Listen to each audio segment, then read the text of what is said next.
101.1 The Answer.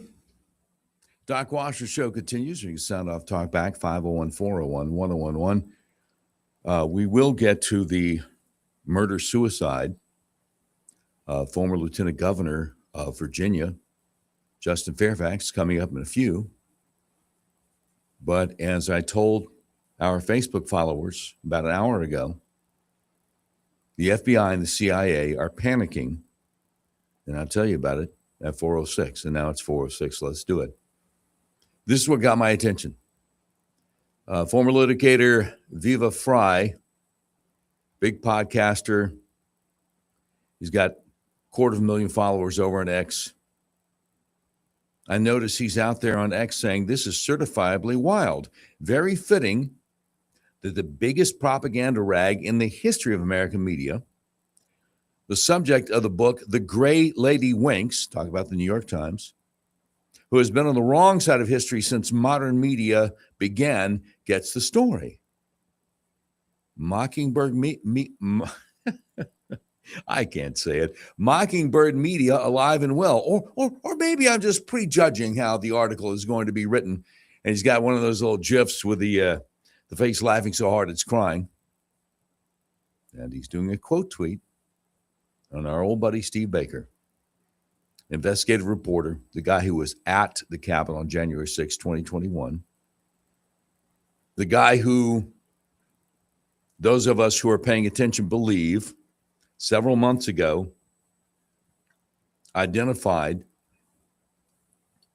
the January 5th, January 6th pipe bomber as Shawnee Kirkhoff, who at the time was a Capitol Hill police officer and about 6 months later went to work for the CIA. Gait analysis, G-A-I-T. She has a very unusual way of walking because of a soccer injury from when she was in college, not that many years ago. And so a few weeks after they identified, look, this has got to be her. Look at this video of her walking. Look at this video of the pipe bomber. Got to be her. A few weeks later, the FBI said, no, I'll tell you what, we just arrested this guy, Brian Cole Jr. Yeah, he's a black autistic guy who lives in his mother's basement. He's 32 years old. He goes out, walks his dog every day. It doesn't interact with anybody. We just arrested him because we interrogated him for hours without an attorney and finally got him to say what we wanted to say. Oh, really? Okay. Now, that's the background. That's the context. In case you just came here from Mars, in case you've been under a rock, in case you haven't listened to the show, that's fine. I love first-time listeners. Don't get me wrong. So Steve Baker, independent journalist, has this to say over on X. He says, did we just make history? I told you on Monday about the almost 1.5 hour interview I gave to New York Times reporter Karina Knoll, Knoll. She called because former Capitol Police officer and now CIA employee Shawnee Kirkhoff had given her an interview. Ms. Knoll wanted comments from me based on things Ms. Kirkhoff had said to her. I'd really like to just go ahead and give away everything we talked about, but let's wait and see how Ms. Knoll writes the story for the New York Times. More accurately, let's see what the law firm Claire Locke and the CIA approved to be published. Now, if I may digress for just a moment, gentle listener, the New York Times and the CIA go way back. No, I'm not going to get into specifics. We don't have all day. It's just a 2-hour show. Come on, give me a break. You know how to use Google? Oh, I hate Google. They're liberal. Okay, you know how to use Bing, DuckDuckGo, whatever you use to search the internet. Oh, I don't believe in that. I don't know how to search the internet. Well, I'm sorry. I can't help you. Anyway, enough digressing for a moment. Steve Baker continues, regardless of the final product, I think we're making history. I knew that CIA allowing a current employee to be interviewed by the press was highly irregular, but I had no idea. Are you ready? I knew that the CIA allowing a current employee to be interviewed by the press was highly irregular, but I had no idea it may be without precedent. Today, I use both Google Gemini and good old Grok here on X, and these two big AI deals that you can ask questions of to scan all known records of if, when, and who any CIA employee gave an interview to a media outlet with permission of the agency. Answer? Never. Now, there have been whistleblowers who gave interviews about the CIA to the media without permission.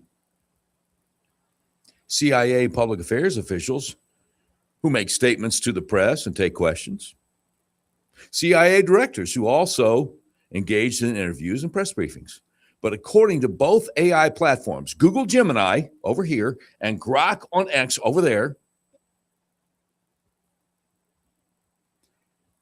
quote, no publicly documented examples exist of rank and file CIA employees, such as analysts, operations officers, case officers, or other non-public affairs staff, being authorized to give named on-the-record press interviews while still actively employed, even on topics unrelated to their CIA work. That's the quote from Grok. Okay, well, what's the quote from Google Gemini? Yes, we've got it. Quote, no, the Central Intelligence Agency, CIA, does not typically allow current employees to give interviews to the press, and it maintains strict controls over all employee communication with the media, unquote. As a wise man once said, well, Steve Baker continues, as we know from using AI, they do sometimes make mistakes, but I grilled them rather thoroughly. The real question, though, is this. Why is the CIA making history, breaking with decades of strict protocol against employees speaking to the press? I bet you I know. Is this a panic public relations move after it was revealed 2 weeks ago that Ms. Shani Kirkhoff had failed a polygraph test about her involvement in the January 5th and 6th pipe bomb conspiracy? As the great philosopher Bugs Bunny once said, could be. Even so, why would the CIA care enough to make such an unprecedented exception to their strict policy against this very thing? I bet I know. Anyway, I'm sure New York Times reporter Corinna Knoll will do a fine job of making Shani Kirkhoff into a sympathetic, abused, humiliated woman whose life has been shattered. Shattered. Oh, sorry, I slipped gears there. Sorry. No. I apologize profusely. Whose life has been shattered by our story about her 94 to 98% forensic match to the gray hoodie-wearing pipe bomber. Now, Ms. Knoll's bio over the New York Times says this about her work, and I quote, she emphasizes empathy, texture, and the human element rather than straight news reporting, unquote. There you have it. New York Times gave the Clairlock law firm and the CIA, but I repeat myself, their big gun for the damage control job needed. Although I don't know what damage we've done with our stories. After failing the FBI polygraph, Ms. Shani Kirkhoff still has her CIA job and paycheck. Weird, huh? Perhaps this coming puff piece from the New York Times is less about repairing her reputation and more about protecting the agency, the bureau, part of the intelligence community blob, another diversion, like the inert January 6th so-called pipe bombs themselves. See, they weren't actually, what he means by inert, they weren't actually pipe bombs. It would have been impossible for them to go off. They were dummies. Which leads to the theory that Shawnee Kirkhoff probably thought she was part of some training exercise. But I digress. Oh, yeah, just one preliminary to the article. New York Times reporter Corinna Null told me that Shawnee Kirkhoff told her, quote, "I don't have a limp," unquote. Really? Let's roll the tape. And so at this point, he links to video of Shawnee Kirkhoff inside the Capitol on January 6th, limping. Hello. My goodness. As the great theologian Justin Peters recently said, "What a wicked web we weave, and first we practice to deceive." Yeah. How about them apples? Okay, we need to get to the murder-suicide of, and just a tragic story,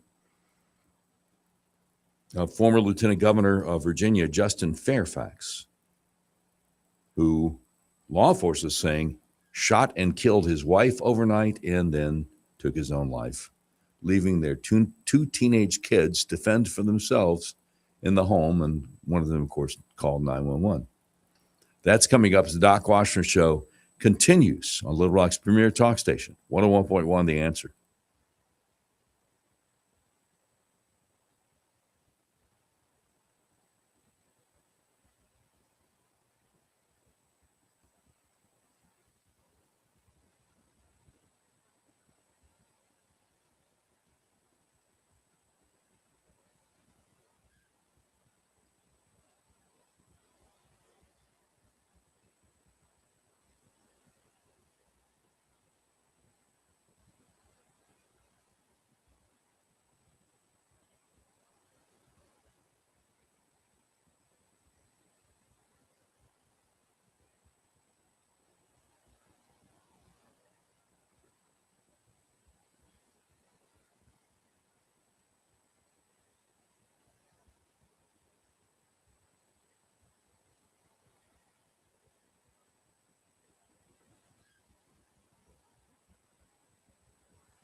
101.1 The Answer. Doc Washburn Show continues, where you can sound off and talk back at 501-401-1011. Yeah, if you want to get into the conversation, we can talk. That's the number to call, 501-401-1011. We specialize in giving you stuff nobody else is talking about. Now, somebody else may be talking about the murder-suicide of the former Lieutenant Governor of Virginia, Justin Fairfax. Kind of big news today. But I got an angle they're not going to give you. I guarantee you that. All right. This is from Fox 5. Fox 5, big TV station in D.C., which, of course, also covers Northern Virginia. Justin Fairfax, murder-suicide. Cut one, please. Now out of Virginia, where police say the former lieutenant governor. Breaking news right now out of Virginia, where police say the former lieutenant governor there, Justin Fairfax, shot and killed his wife before turning the gun on himself. Former Lieutenant Governor Justin Fairfax shot and killed his wife inside of their home and then shot and killed himself. A mother shot and killed, taken from her children, and then he takes his own life. Authorities say the couple's two teenage children were both home at the time when the shootings occurred. Their son calling 911 shortly after midnight, initially thinking that his mom had been stabbed. Caller stating that his dad might have stabbed his mom, saying that she's laying on the ground bleeding, can see holes in her shirt. Heard a fight about a minute ago. Unknown where his father is now. All right, so the voice you heard of the person obviously giving an official statement, that was Fairfax County, Virginia, Chief of Police Kevin Davis. And just, I'm sure he's thinking, wow, this is part of the job, but I sure didn't sign on for this. Just tragic. But wait for it. There's an angle to this that nobody's going to be talking about. Justin Fairfax, murder-suicide. Cut two, please.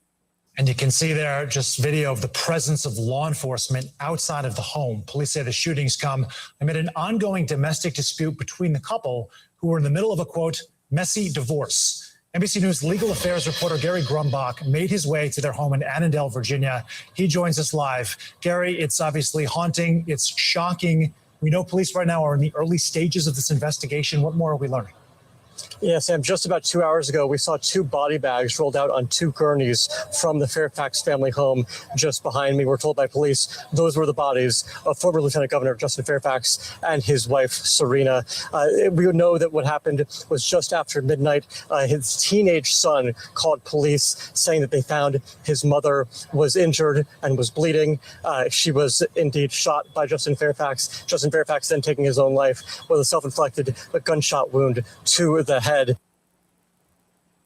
I'm just going to say this. Wait for it. I'll tell you what the angle is here that the local news can't talk about in D.C. Justin Fairfax, murder-suicide. Cut three, please. We do know they were in the middle of divorce proceedings. We don't exactly know what, of course, caused this event. Right. Of course, this was a public figure who had been involved in some controversy previously. What more do we know? Details about this contentious divorce, and perhaps if there were documents involved that could have been recently delivered. What did authorities say? Yeah, so there's court proceedings going on right now about this divorce, and we are learning a lot from an order that came out just a few days ago from a circuit court judge here in Fairfax County that he apparently had purchased a handgun back in 2022 with money that was supposed to be for his kids' horseback riding lessons. He says it was for personal security after he left the lieutenant governor job because he no longer was afforded security by the governor's office. Of course, we do not know if that handgun is the same gun that was used in the incident last night.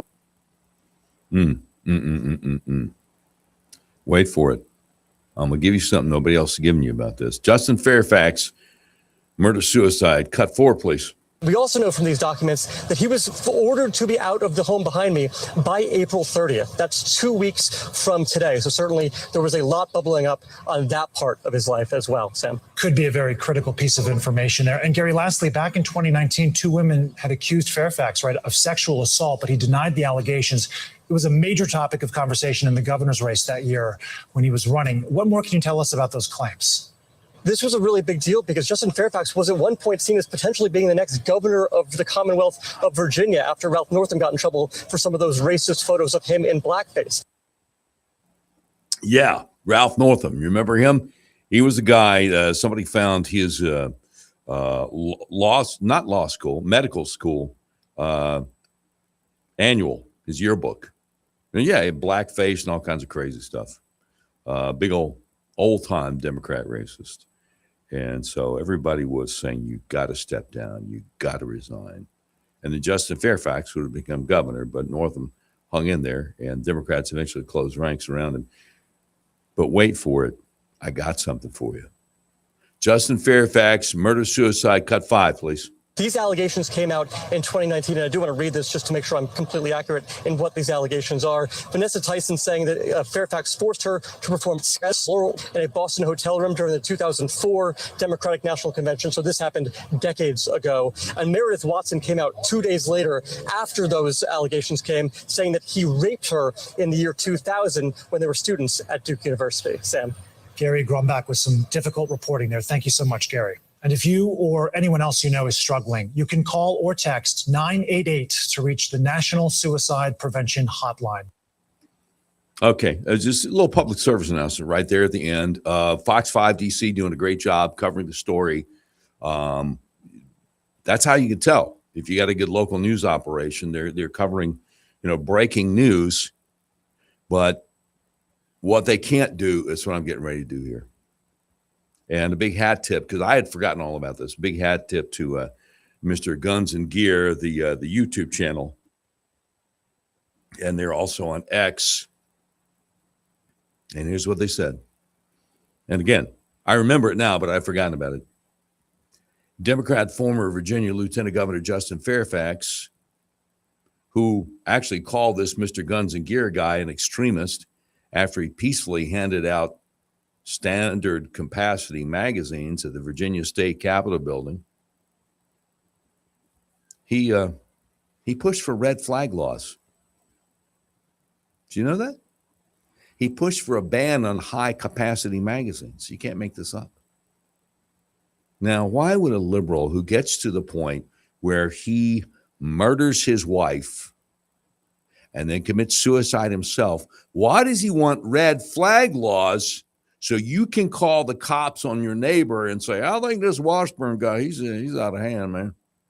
No, I think he could snap, man. Y'all ought to go check on him, take his guns away. Why did he want that law passed that literally you could call up anonymously and have the cops show up at somebody's front door and takes their guns away? I'll tell you why. In case you haven't already figured it out. He's projecting. He knows the rage and the anger in his own heart. He's afraid that he could snap and shoot somebody. So he's projecting that onto everybody else.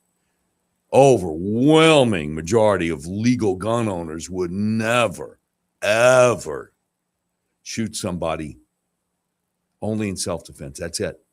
He didn't get that. And now he's really having to pay for it. No, it doesn't stop. It doesn't stop when you leave here. You stand before God immediately. Absent from the body, present with the Lord. He didn't believe that. Anyway, more coming up. Lots more breaking news to talk about as the Doc Washburn Show continues. Little Rock's premier talk station, 101.1, The Answer.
101.1 The Answer. Doc Washburn Show continues, where you can sound off and talk back at 501-401-1011. Well, here's something that never would have happened. Oh, good grief. No, we can wait on the audio clips for just a second. I got to talk about something local here. Here's something that never would have happened if you had a conservative governor in Arkansas. Proposal to consider $75 increase in homestead property tax credit advances to Arkansas House. Oh, I'm sorry. I read that wrong. I'm an idiot. I'm a knucklehead. God bless Sarah Huckabee Sanders. I thought they were raising the property taxes. They're talking about raising the tax credit. Oh, that'd be a good thing. Well, God bless Arkansas State Representative Bart Schultz, Republican of Cave City. Just, I don't know if you're old enough to remember Gilda Radner on Saturday Night Live. And she had this character she played called Emily Latella. And she'd get everything backwards, everything goofed up, and somebody would have to explain it to her how wrong she was. And her response would always be, never mind. Oh, my goodness. How did I get this job? Why do they allow me to come in here every day and act like I know what I'm talking about?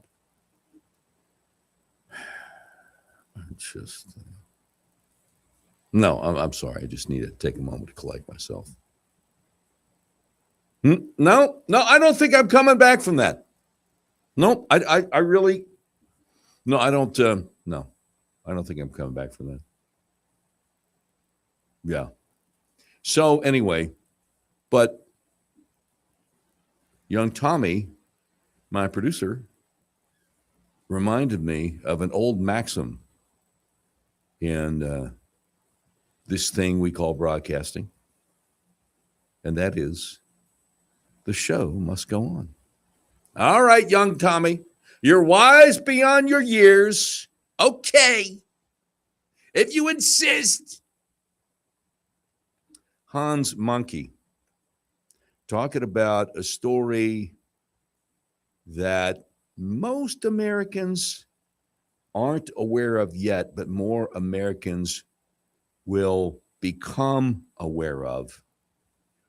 And it's very important.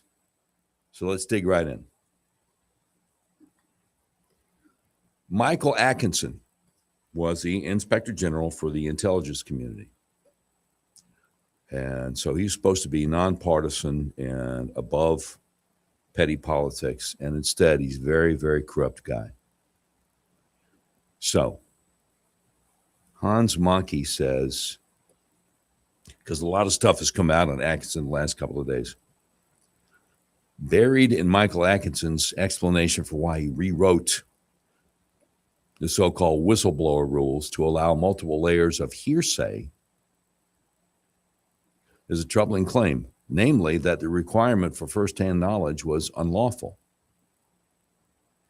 But saying the statute required me to change the form from no hearsay to hearsay allowed simply does not square with the text of the federal code that he's referring to, which is silent on the issue and leaves it to the Inspector General to determine how to assess credibility. The previous rule, excluding hearsay,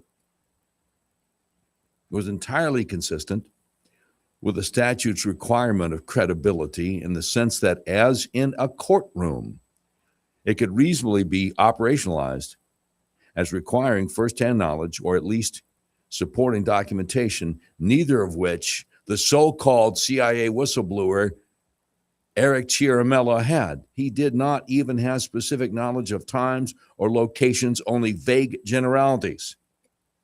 We're talking about the the perfect Ukraine phone call that led up to the bogus Trump impeachment.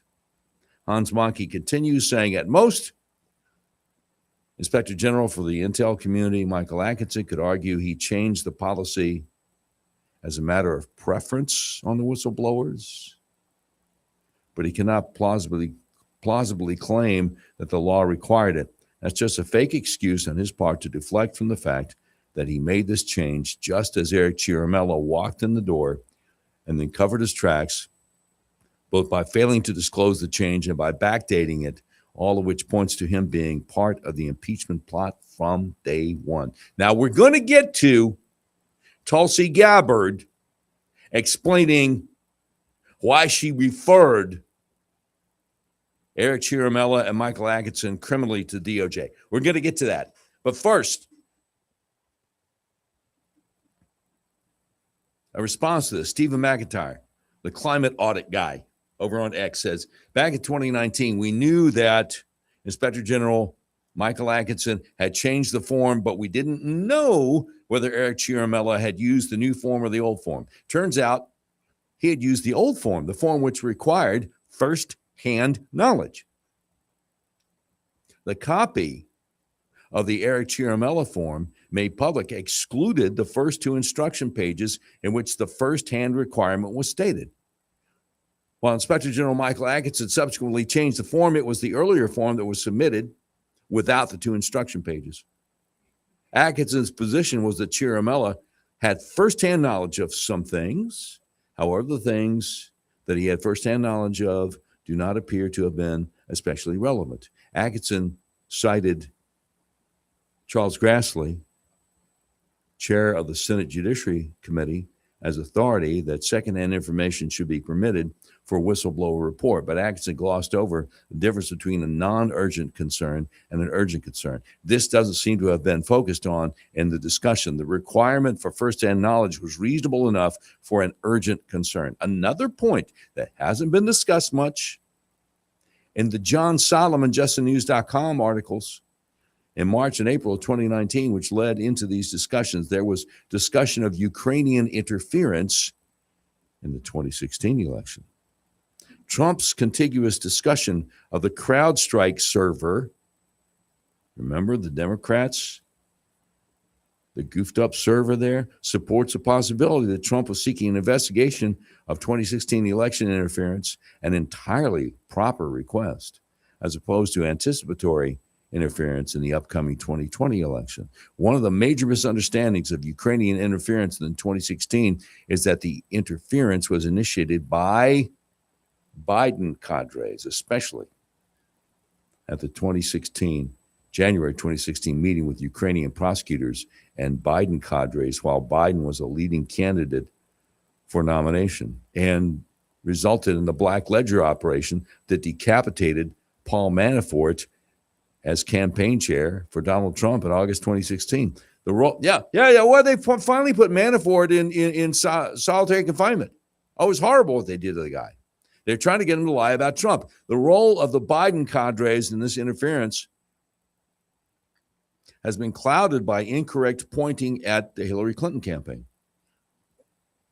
There's obviously no way that any of Eric Ciaramella or Wild or Atkinson could have reasonably been sure that the issues raised by Trump weren't related to past 2016 events as opposed to still distant 2020 events where Biden's nomination was far from guaranteed. The issue of Ukrainian interference in the 2016 election surfaced from time to time in the 2019 impeachment hearings, but was ridiculed and shouted down by State Department officials. That's right. Officials with the U.S. State Department with Trump as president. You see, these libs get in there and they get burrowed in, and it's almost impossible to get them out. Anyway, none of the Republicans or their staff appear to have been well enough informed to focus on the valid issues. Why am I not surprised? Has it ever been otherwise? So Hans Monkey says, wow, Ciaramella used the old form, the one that did not allow hearsay. That means the entire impeachment was void ab initio from the start, meaning it was legally dead on arrival. The fact that Atkinson then secretly changed the form and backdated it makes it all exponentially worse. So the great FOIA fan over there on X said, I remember the day the climate audit and I wrote threads about the so-called whistleblower complaint. My problem with it was that what was released to the press was simply a lawyer letter and not a whistleblower form. Evidently, they buried the form for more reasons than one. So then Sean Davis jumps in, CEO of the Federalist. He says, this is why the deep state and the corrupt corporate media lost their minds when we busted them for this.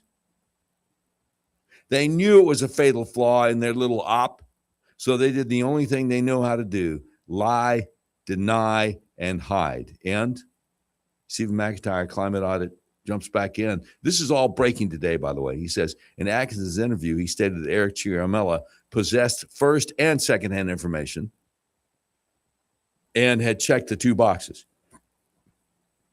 So it's something, man. Now, and then Hans Monkey, and this broke just, good grief, about 3 hours ago, said, everything is so much worse than we already knew. Eric Ciaramella claimed he had firsthand information, and Inspector General Michael Atkinson went along with it. When it later became clear that he could not, by definition, have had firsthand knowledge because he never even heard the call. Inspector General, because the whole impeachment was based on that perfect Ukraine call. When it later became clear that Eric Ciaramella, the so-called whistleblower, could not, by definition, have had firsthand knowledge because he never even heard the call. Inspector General Michael Atkinson should have immediately dismissed the complaint. Instead, he secretly changed the form that required firsthand knowledge and backdated the change. Unbelievable levels of corruption here, all leading to the third impeachment in American history. Yeah, because, 1866, I think it was, Andrew Johnson was impeached. Not convicted. He stayed in office by one vote. And in 1998, Bill Clinton was impeached. So, the 2019 impeachment of Donald Trump was the third impeachment of a president in history, and it was all based on a lie. Now, you want to know what Tulsi Gabbard's saying about it? That's coming up. No, usually I can tell you, why is nobody else talking about this? I don't know. Some people might be talking about this, but I'm finna try to give you some angles that maybe nobody else has. I do the best I can. Doc Washburn Show continues on Little Rock's premier talk station, 101.1 The Answer.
101.1 The Answer. Doc Washburn Show continues, where you can sound off and talk back at 501-401-1011.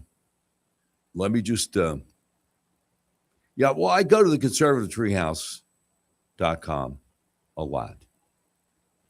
Sundance over there has really good angles on stuff. I've been following this guy going all the way back to the riots at Ferguson, Missouri, all those years ago, after the cop shot the gentle giant Michael Brown in self-defense. And Sundance at the conservativetreehouse.com has just been killing it for years and years and years. All right, here it is. Director of National Intelligence Tulsi Gabbard appears for an interview with Katie Pavlich over in News Nation to outline the importance of bringing all of the information about the intelligence community targeting of President Trump to the public. Sunlight is the best disinfectant, and we, the people, want to see accountability for the Machiavellian conduct. The intelligence community targeted President Trump, and people within the CIA ran an operation to remove him. These people have names, and they have titles that have remained hidden. DNI, Tulsi Gabbard, is putting those names, specific names, into the public psyche so we can have a full understanding of what took place.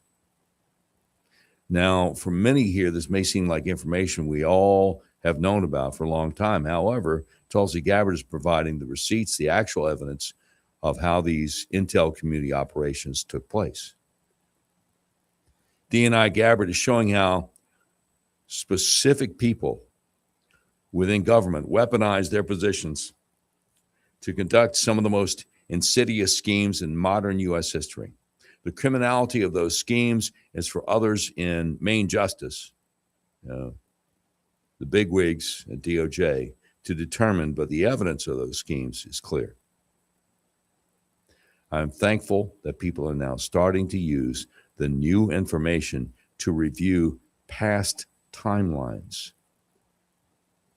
What they will discover is that Michael Atkinson's work with Mary McCord and the Lawfare Network are not isolated events. This is a continuum of targeting against Donald Trump using all of the intelligence levers at their disposal. Michael Atkinson and Eric Ciaramella are the current names, but beside them sit the names Mary McCord, Norm Eisen, Andrew Weissman, Barry Burke, Dan Goldman, Benjamin Witz, and many others in the lawfare community. They intersect with various high-level government officials in Main Justice, the FBI, the CIA, the National Security Agency, and various intelligence agencies. This is the nest of deep state, and Tulsi Gabbard is exposing it. Man, I hope she's got good security. Now, when Sundance said, I'm thankful that people are now starting to use new information to review past timelines, he's got a link. He's got a link to justthenews.com, Jerry Dunleavy, and we may as well go over there. It says the Democrat-led Ukraine impeachment effort of 2019 was linked to and a continuation of the Russiagate saga and of the failed effort by special counsel Robert Mueller to unearth criminality by President Trump, according to newly declassified documents and testimony. Now, this article dropped late last night, so it's fresh.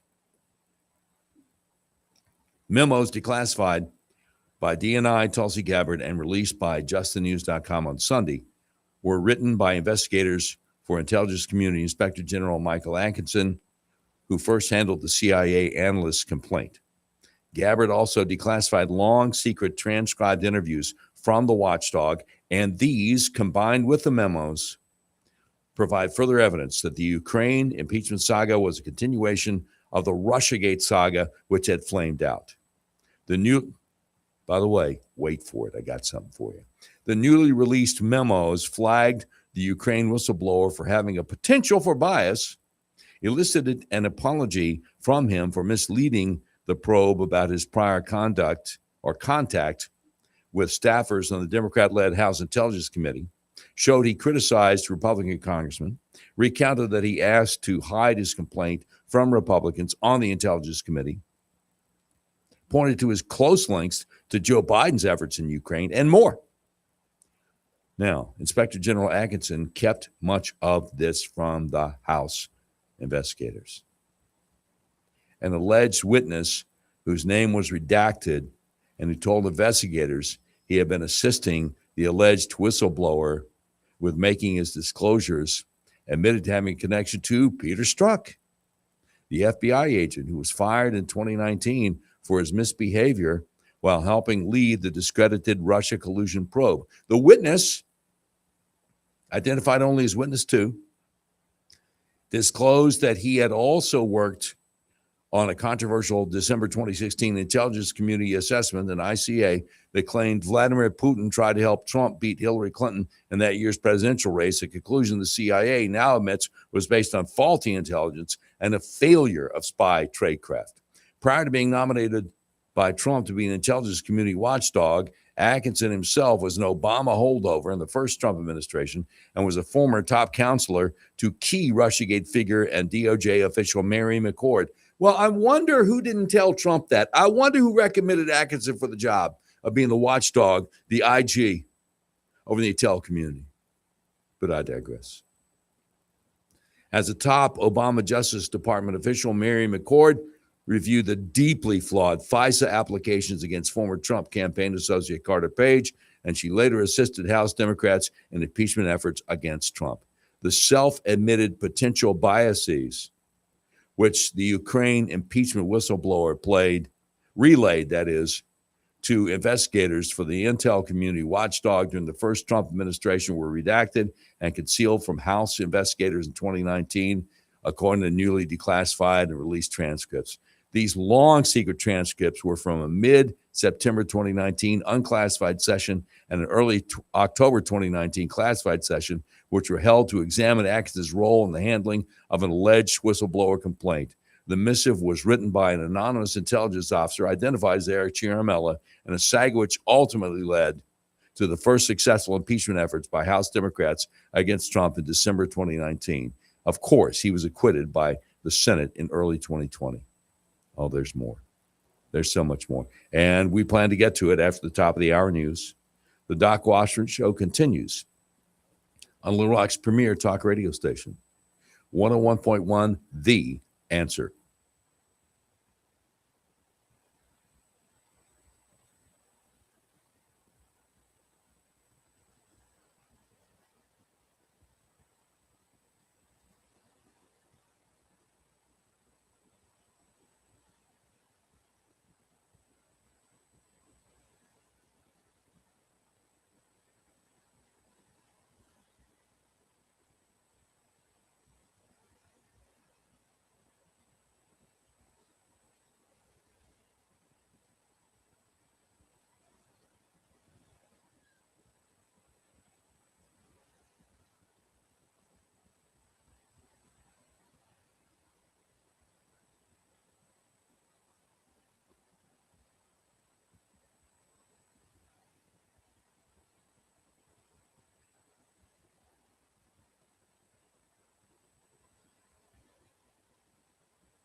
101.1 The Answer. Doc Washer Show continues. So you can sound off, talk back at 501-401-1011.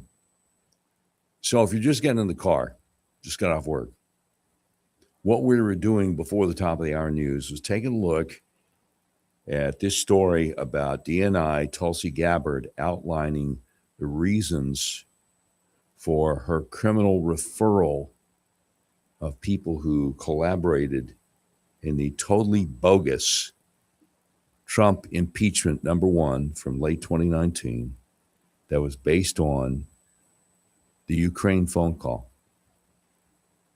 The so-called whistleblower didn't even hear the call.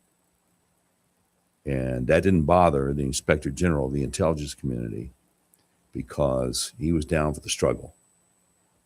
He was a partisan Democrat who had worked under Obama, and somebody, and I don't know who, but I bet we'll eventually find out, somebody recommended him for the job of Inspector General of the intelligence community to President Trump. I wonder who. Now, I remember when President Trump had to appoint a CIA director. And somebody recommended Gina Haspel, whose mentor had been John Brennan. You know, the communist Muslim John Brennan, who was CIA director under Obama. Yeah, she was like his protege. And somebody recommended her to be CIA director under President Trump in May of 2018. Now, I know who recommended her. Old buddy Mike Pompeo, who's supposed to be a conservative Republican. Oh, yeah, she'd be great. So I wonder if he recommended Atkinson to the Inspector General of the intelligence community. So if you were already in the car before the top of the hour news, and I said, hang on, wait a minute, I got something for you. Again, this doesn't seem to be anything anybody's talking about. But this impeachment, totally bogus. People should go to jail. And Tulsi Gabbard is referring to them to DOJ for criminal prosecution. We're talking about something from 2019. Okay. So if you're thinking in terms of statute of limitations, that would have been up a couple years ago in 2024. So why is she making this criminal referral? Well, if you've been listening to Doc Washer's show for a while, you might know. Or if you've been listening to Doc Washer's show for a while, but you got a life, you can't remember everything. Or if you're relatively new, I'll just go ahead and tell you. Last summer, I watched Joe Rogan's whole interview of FBI Director Kash Patel. No, young Tommy, it's not because I'm a glutton for punishment. No, I just, I don't have a life and I get into the weeds and I just, anyway.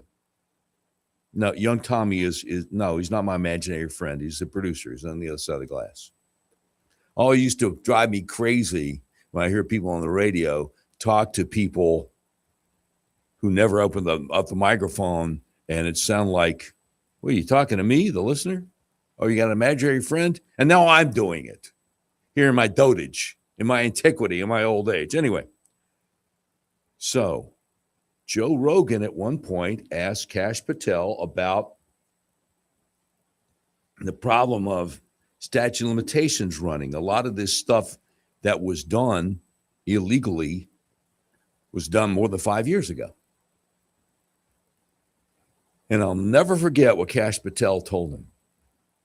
He said, well, if we can prove there's some kind of overarching conspiracy that keeps going on, statute of limitations really doesn't begin to run until the day of the last criminal act. So there's some kind of overarching conspiracy that a lot of this stuff goes under that category and it's kind of still going on. Well, there is no statute of limitations because this whole thing's still going on. And I never heard anybody talk about that for months afterwards.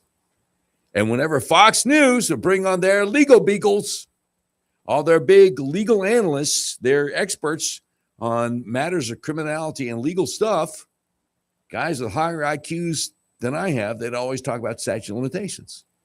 And eventually I was thinking, am I crazy? Because I could have sworn FBI Director Kash Patel told Joe Rogan statute of limitations is irrelevant if we can prove some kind of overarching conspiracy that kind of keeps going. And finally, months later, in November, Hannity had Kash Patel on his nighttime TV show there on Fox News Channel. And somebody must have leaked it to Sean, because I don't think he would have come up with it on his own. I wouldn't have. I don't, but somebody probably saw the Rogan interview, or maybe somebody with the FBI, whoever Kash Patel's communications director is, might have said, hey, Sean, you might want to ask him about this. So Hannity asked him, hey, so the statute of limitations thing, if you could prove some kind of overarching conspiracy, though, then the statute of limitations really doesn't even enter into it, right? No, that's not word for word, but that's, I don't remember verbatim, but that's the gist of it. And Kash Patel's like, yeah, absolutely. Yeah, right.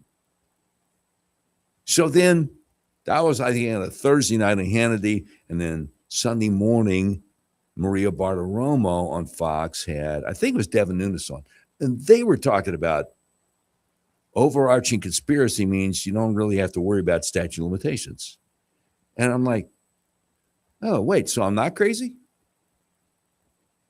I mean, Rogan did actually ask Kash Patel about this way back in the summertime, and this was the answer, and now finally somebody's talking about it on Fox. Oh, okay, great. So anyway, people are, I wouldn't say excited, but encouraged that Tulsi Gabbard is like, well, I'm not just going to sit here like a potted plant. What am I, chopped liver? No. I'm making criminal referrals to the Justice Department. These people need to be indicted, and here's why. And somehow or another, statute of limitations is not coming up, even though this stuff was like maybe 7 years ago. And maybe that's why. Now, in the interest of full disclosure, I haven't had a chance to watch her entire interview with Katie Pavlich at News Nation. Katie Pavlich is pretty sharp. She may very well have brought it up. We'll see. I plan to dig into it. All right, a lot to talk about, a lot more coming up. As always, if you have thoughts you want to share, 501-401-1011. We got to give you some audio of the president talking about the festivities going on in Iran. So that is also coming up as the Doc Washer Show continues. 101.1, The Answer.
101.1, The Answer.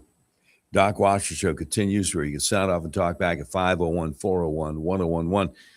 In case you weren't listening at the start of the show, we did cover the murder-suicide, the former Lieutenant Governor of Virginia, Justin Fairfax. And we do have some additional troubling details coming up about that after the bottom of the hour news. Got to get to President Trump and Iran. A big deal. So, cut one has Trump saying that the Pope must understand that Iran can't have nukes. Let's go with cut one. Very important that the Pope understands. Very, very important. It'd be nice not to say it. Iran killed 42,000 people that were totally unarmed. They were protesters. Iran cannot have a nuclear weapon. If they did, every country, including Italy, where he's stationed, every single country in the world would be in trouble. So we're doing very well with respect to that, having to do with the whole situation on Iran. The blockade is amazing. It's holding up very strong, very powerfully. And I think we're making a lot of progress in that. But the Pope has to understand Iran, very simple. Iran cannot have a nuclear weapon. The world would be in great danger. Yeah, I don't think the Pope cares about that. But yeah, I mean, I agree with the president. Trump says, looks like we're going to make a deal. Cut two, please. And I think if you look, the stock market is good. The oil prices are coming down. And it's looking very good that we're going to make a deal with Iran. And it's going to be a good deal. It's going to be a deal with no nuclear weapons. You know, I get it. I understand that people don't like the fact that the price of gas has gone up. But by the same token, would you rather we just allow Iran to get nukes? I don't understand, brother. Because, I mean, that was one of the first things they said in the negotiation. Look, we got enriched uranium. We're not going to stop developing, so you just hang that up. And our guys are like, oh, really? Oh, so that's what you think you're going to do. Interesting. So cut three is a Trump status update. The blockade has been incredible. It's held. They're not doing any business. They're unable to do any business because of the blockade.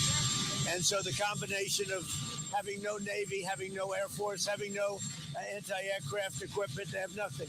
Everything is gone, including their leaders. Now they have a new set of leaders, and we find them very reasonable.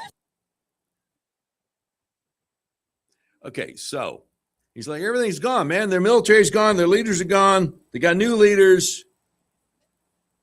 I don't want to second guess him because he's been doing such a great job, but he's got to know that a government, and he's even said it, who's killed over 40,000 of their own people, and they're executing teenagers still. He's got to know really that you can't expect to have an agreement with people like that. So it's going to be interesting to see how the whole thing plays out, but because I bet they got a plan. No, they war gamed this way on back.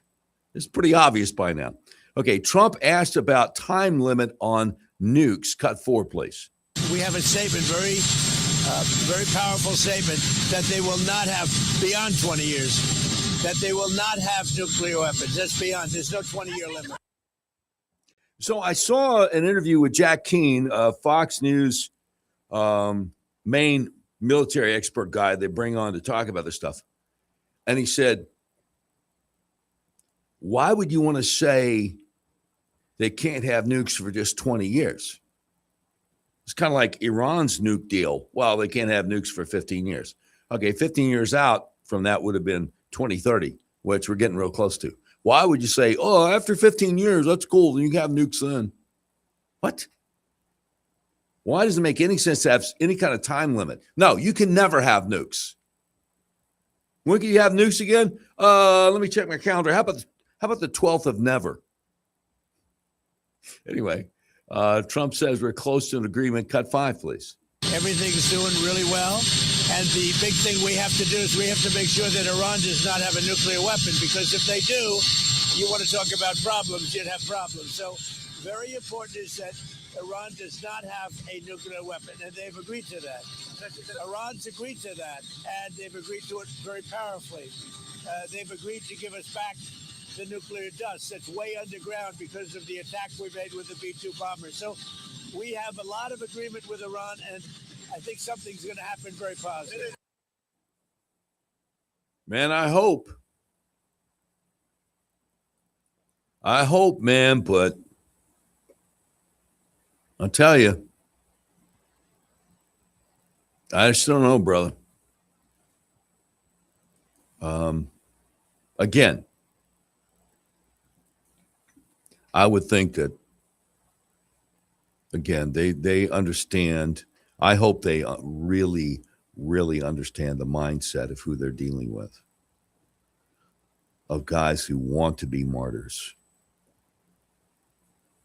You know, so we'll see how that whole thing plays out. We got one more Trump. I didn't put a cut number on this. We got one more Trump piece of audio. Trump says, "Tell that to the Pope." I think he's taking a question from Peter Doocy from Fox.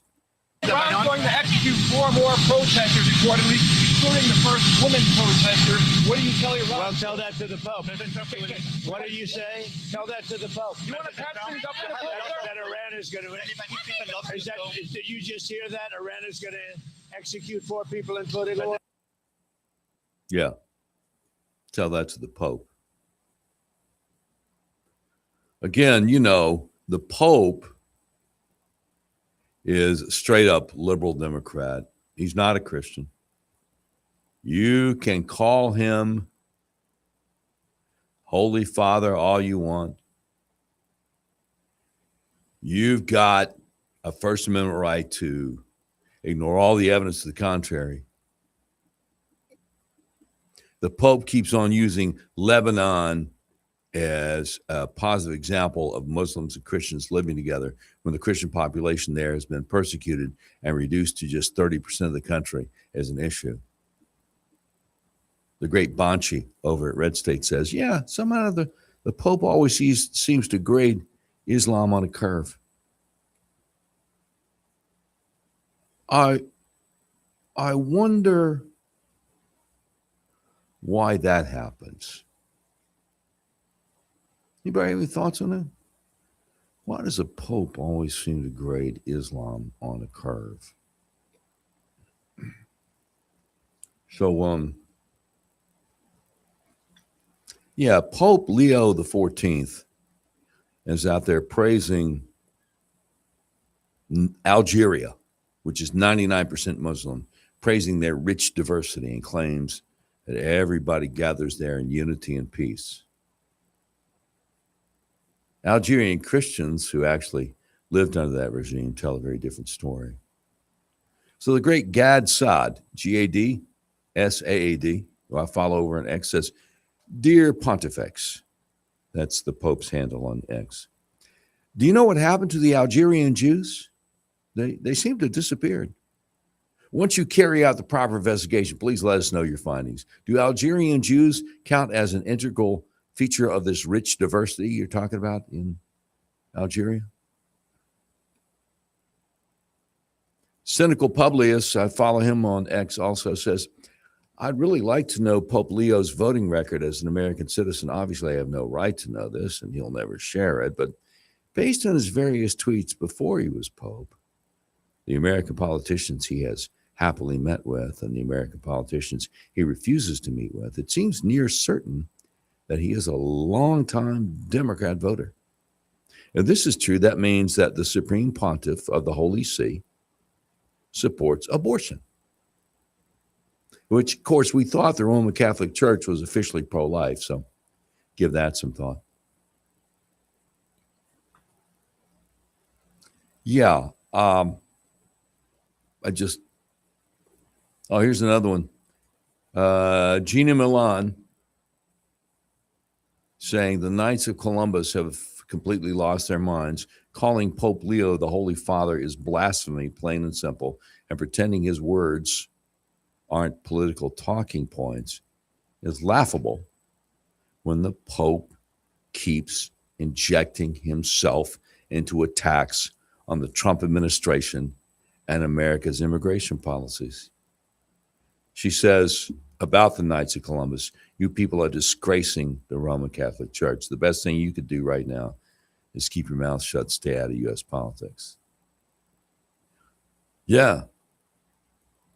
I would say that would be a good thing to do. But now remember, popes have been meeting with Iranian officials for years, going all the way back to John Paul II in 1999, meeting with the then president of Iran, Mohammad Khatami. Yeah, I know. John Paul was supposed to have been the good one. All right. Doc Washer Show continues. Little Rock's premier talk station, 101.1, The Answer.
101.1 The Answer. Doc Washer Show continues where you sound off and talk back. 501-401-1011. So I went to see my doctor this morning, Dr. Crabtree, Arkansas Surgical Center, to see if I needed to get my atlas adjusted. And I hadn't had a chance to really check the news, which is unusual because usually I'm roll out of bed and with breakfast, I'm checking the news. But I needed to get to my doctor's appointment. So he asked me, hey, man, did you hear about the guy who was the lieutenant governor of Virginia? Murdered his wife this morning and then committed suicide? I'm like, oh, my goodness, no, I got to check into that. Yeah, it was quite a shock. So anyway, the Justin Fairfax, if you weren't listening at the top of the show, hour and a half ago, Justin Fairfax almost became governor of Virginia when then Governor Ralph Northam,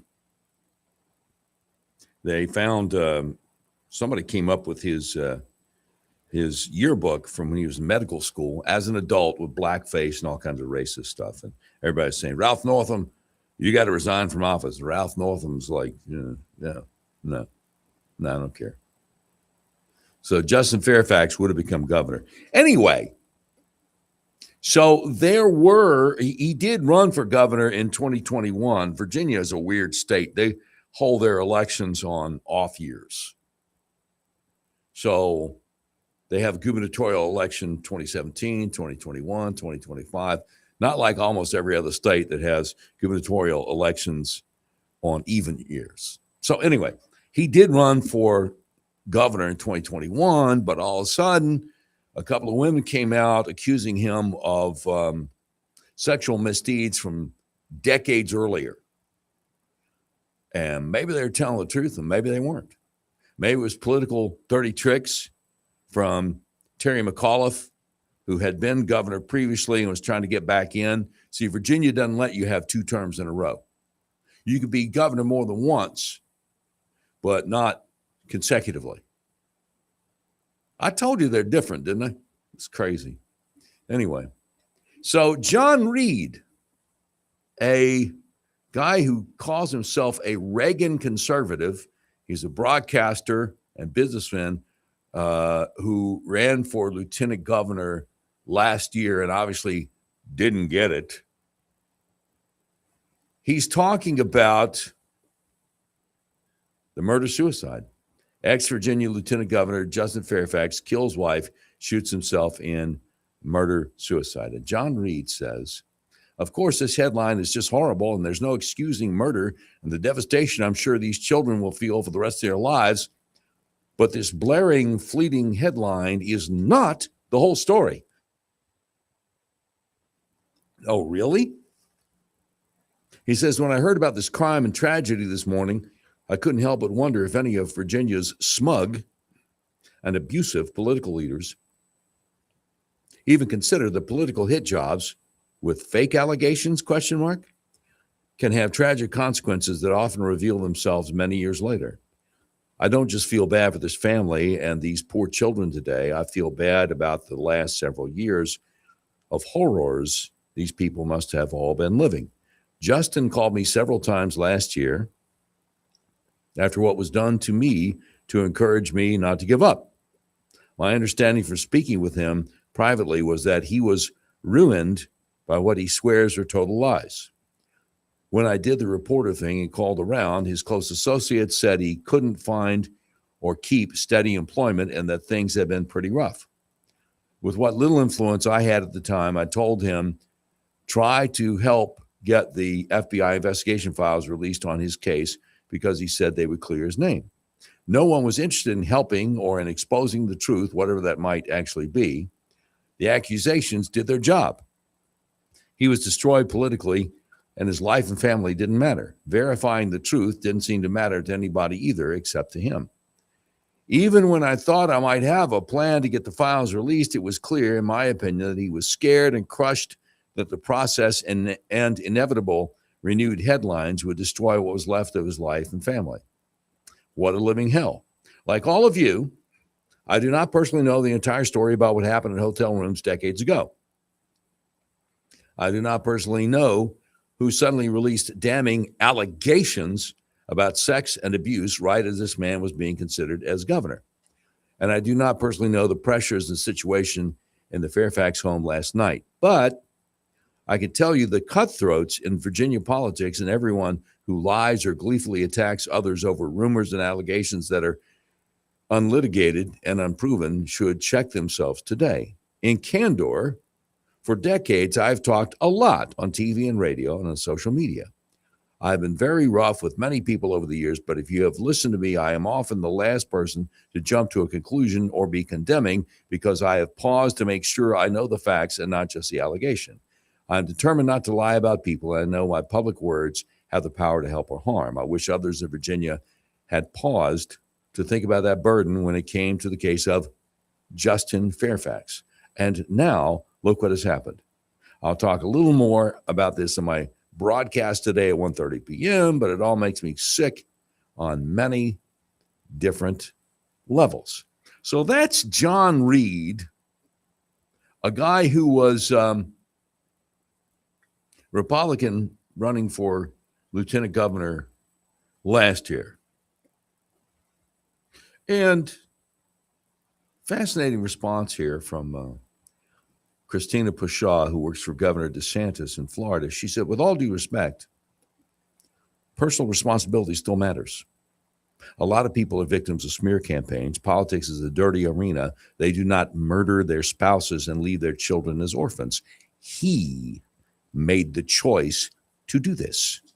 At the end of the day, and there are no excuses or context that can lessen how evil of an act that is. Well, thank you, Christina Pushaw. I mean, I'm just flabbergasted that somebody could write what this guy wrote. Now, the great Matthew Sablin responded, you know what I thought when I saw this headline? A man who would murder his wife because she was trying to divorce him after he lodged false allegations of assault against her might actually have abused other women. Maybe I was wrong in thinking they were just political allegations against him because he is an abusive murderer. Yeah, exactly.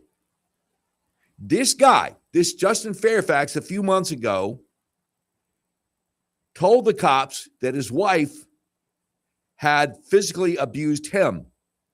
And the cops came to the conclusion that he was lying. I mean, the responses to this John Reed guy are brutal. How about, have you considered the possibility that Justin Fairfax might have murdered his wife because maybe, just maybe, he's the kind of guy who abuses women? Too late, the women who saved us from having him as governor couldn't save Serena before she had kids with him and got trapped. How about this one? You're a sick person to blame survivors who came forward to warn that Justin Fairfax was dangerous. They were right. He was dangerous. We know because he killed his wife, and yet you smear and slander them while sympathizing with a murderer? You are so lost. Get right with Jesus, man. Hello. So, Sophia A. Nelson, national opinion columnist and TV pundit, said, I will have more to say about the late former Lieutenant Governor of Virginia, Justin Fairfax. He was a close friend. But she says that she spoke to him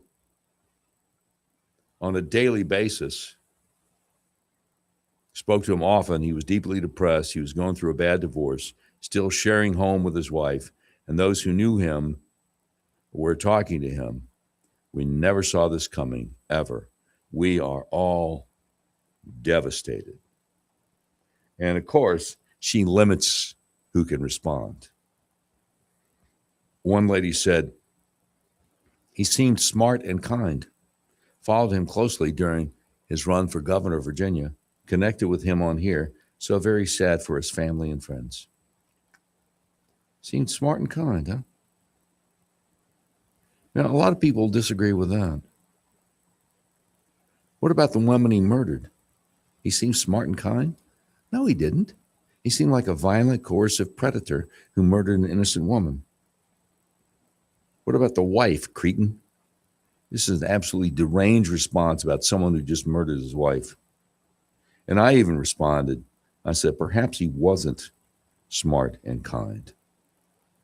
And I linked to this. He made his kids find their bodies. Sophia should not be tweeting this right now. And certainly not anything like this. But I'll tell you something. There is a tendency to completely minimize, to completely ignore something like this. And it reminds me of what happened in Little Rock a few years ago. Yeah. And I'll tell you about all that coming up as the Doc Washburn Show continues on Little Rock's premier talk station, 101.1, The Answer.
.1, The Answer. Doc Washburn Show continues where you can sound off and talk back at 501-401-1011. I'll never forget it. Seemed like it was just yesterday. And I was able to type this in to Google. Woman calls Little Rock police. Her boyfriend was holding her son hostage. He murdered the boy. Yeah, sure enough, May 2nd, 2020. And so I'm taking a look at how Channel 7, ABC 7, KTV here in Little Rock handled it. An 11-year-old boy is dead after being shot by a man who was later shot and killed by Little Rock police officers on Friday night. Again, this is May of 2020, according to Little Rock Police Chief Keith Humphrey. Officers responded to Caron Court around 6 p.m. after a woman reported that her son was being held hostage. Police confirmed a child was being held hostage inside, and a SWAT team was called to the scene. Chief Humphrey said in a press conference that 32-year-old Brent Martin was shot and killed by police. Again, May of 2020.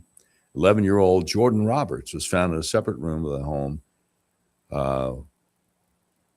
who died from gunshot wounds after being shot by Martin. Well, he had gunshot wounds and later died from his injuries at Arkansas Children's Hospital. Little Rock Police Department was conducting internal investigation of the use of deadly force, yada, yada, yada. On Saturday afternoon, again, May 2020, neighbor and friend, 7-year-old Cartier Sheard and his mother left a small memorial as a way to honor the life of their friend, Jordan Roberts. Cartier's mother, Tianka Sheard, said her family lives across the street from Roberts, told KTV she heard the unthinkable. And so the thing that really shocked me, and I haven't been able to find it because I just had a few moments, on Facebook, there were so many people saying, oh, yeah, he was a nice guy. He was my barber, man. I'm really going to miss him. Talk about the murderer on Facebook. Oh, yeah, what a shame, man. Yeah, he always was nice to me, and he was a good barber, and, yeah, really going to miss him. Dozens of people saying things like that. Nobody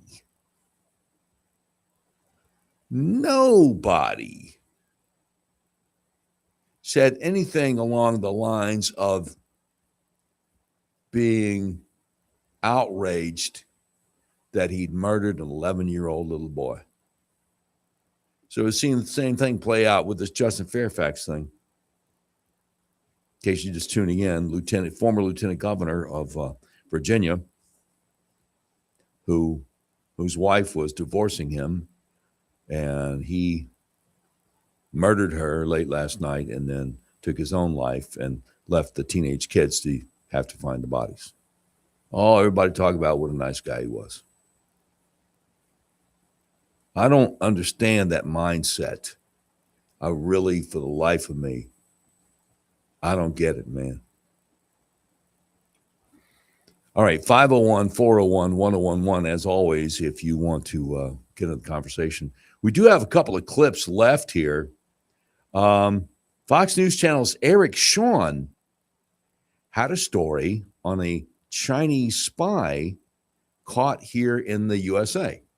Yo Wang Xiang was a PhD researcher in the biology department at Indiana University in Bloomington. He was here on a student visa, first issued in April of 2023, but pled guilty last week to illegally bringing in biological pathogens from China. Authorities say he admitted he was a member of the Chinese Communist Party, and investigators say he was connected to a Chinese government-related biolab, all while living in the Midwest for the last 3 years. Court papers say someone in China sent Xiang a package to his apartment near the university labeled as women's underwear.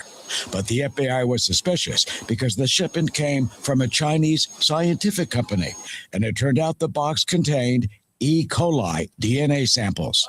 E. coli can make people seriously ill, especially children and adults over 65. Sound like the Chinese Communist Party was trying to kill Americans. Now, look, I'm not the sharpest knife in the firmament. I'm not the brightest bulb in the drawer. If you have any questions about that, you can ask my family. But it almost sounds to me like an act of war. The kind of thing that, I don't know, maybe we lob a few missiles at them. We're just kind of thinking out loud here. That's all. Okay, the second cut, Eric Shawn with FBI Special Agent Timothy O'Malley. Now, he is the FBI Special Agent in charge of the Indianapolis FBI office. You could certainly utilize biological material, genetically modified material brought into our country that could pose a risk to our health or our economy. Absolutely could. The special agent in charge of the Indianapolis FBI office that made the case, Timothy O'Malley, calls Chinese biosmuggling a threat to national security. In this case, we were fortunate it did not happen, but this problem is not an isolated problem. Yeah, it's not isolated. And it's just the craziest thing, man. This is out there now. And we had the story a while back of the Communist Chinese biolab in Southern California. And they're handling all kinds of really, really bad stuff. And somehow, some way, somebody needs to be held accountable. You know what I'm saying? But, you might enjoy this. The Atlantic magazine. Now, remember, the woman who owns the Atlantic was good buddies with Ghislaine Maxwell, who was Jeffrey Epstein's girlfriend / pimp. Oh, yeah. The Atlantic magazine has an article about Harmeet Dillon, who is the head of the Civil Rights Division, Department of Justice. Harmeet Dillon's project, quote, has already done a great deal of damage to the Civil Rights Division's traditional mission, even if it ultimately falls short of its goals and regardless of whether it nets Dillon a promotion, unquote. That is from the article in The Atlantic. My old buddy, retired Marine Colonel and current attorney Kurt Schlichter says, "Stop, I already dig her." Yeah, no, you know what? Like I say, I don't have a life. I dig into this stuff 24/7, and we pass the savings on to you. President Trump has chosen Dr. Erica Schwartz to be director of the CDC. Not only is she a doctor of medicine, but she also has a law degree and a distinguished military career. She even worked on vaccine programs in the past, was Deputy Surgeon General. The anti-Make America Healthy Again crowd, anti-MAHA crowd, wanted more doctors watch their minds explode trying to find something wrong with her. Well, I wonder what she thinks about the COVID vaccine. Because we keep on hearing that, people have died after taking it, sometimes shortly and sometimes longer. But anyway, all right. Today's Thursday. The great Dave Ellswick scheduled to join you at 7:06 tomorrow morning. I'm Doc Washburn. See you at 4:06 tomorrow afternoon, God willing, on Little Rock's premier talk station, 101.1 The Answer.